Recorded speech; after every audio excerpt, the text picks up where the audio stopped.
আসসালামু আলাইকুম সবাইকে। গরুর খাবার তৈরি করে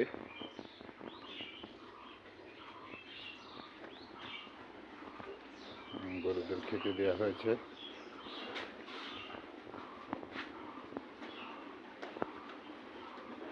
দুপুরের খাবার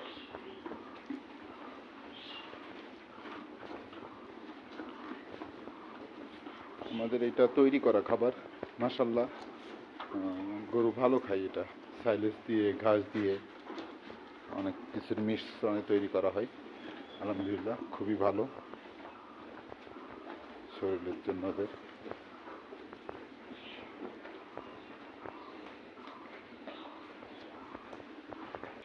এখানে বাছুরগুলো খাচ্ছে। মিস্টার বন্ড শুয়ে আছেন, উনি খেতে পারেন না, এখন ছোট। সবাই দোয়া করবেন। আসসালামু